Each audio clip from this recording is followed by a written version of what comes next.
মুন্সিগঞ্জের টঙ্গীবাড়িতে বিশিষ্ট ব্যবসায়ী সাখাওয়াত হোসেন শেখ এর ব্যক্তিগত তহবিল থেকে পবিত্র ঈদুল ফিতর উপলক্ষে অসহায় ও দুস্থ মানুষের মাঝে ঈদ উপহার হিসেবে চাল বিতরণ করা হয়েছে।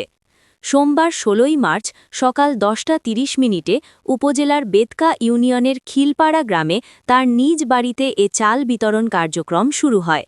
সামাজিক দায়বদ্ধতার অংশ হিসেবে তিনি উপজেলার প্রায় ১৭০০ মানুষের মাঝে ২৫ কেজি করে চাল বিতরণ করেন।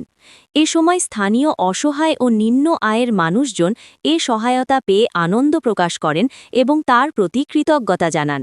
এ ধরনের মানবিক উদ্যোগ সমাজের বিত্তবানদের এগিয়ে আসতে উৎসাহিত করবে বলে উপস্থিতরা মনে করেন।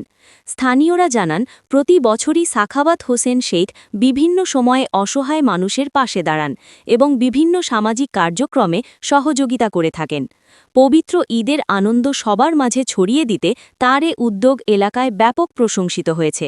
এ সময় উপস্থিত ছিলেন বেতকা ইউনিয়ন বিএনপির সাধারণ সম্পাদক জাহাঙ্গীর আলম বাবুল, উপজেলা যুবদলের সদস্য সচিব মহসিন খান বাবু, পাইকপাড়া ইউনিয়ন উচ্চ বিদ্যালয়ের সাবেক প্রধান শিক্ষক আক্তার মোল্লা, বেতকা ক্লাবের সভাপতি কামাল মোল্লা, খিলপাড়া ওয়ার্ড বিএনপির সাধারণ সম্পাদক রিপন দেওয়ান, চাঙ্গুড়ি ওয়ার্ড বিএনপির সভাপতি মজিবুর বেপারী, সাধারণ সম্পাদক হোসেন বেপারী, মজিবুর মেম্বার, হাশেম মেম্বার, বারিক বেপারী, হাশেম সর্দার সহ স্থানীয় গণ্যমান্য ব্যক্তিবর্গ। আমি এই চাল বিতরণ করতেছি এই কার্যক্রমের সাথে প্রায় ২১ বছর ধরে জড়িত। ব্যাপকভাবে শুরু করছি আজকে ৬-৭ বছর ধরে। এর আগে হয়তো এত ব্যাপক দিতাম না।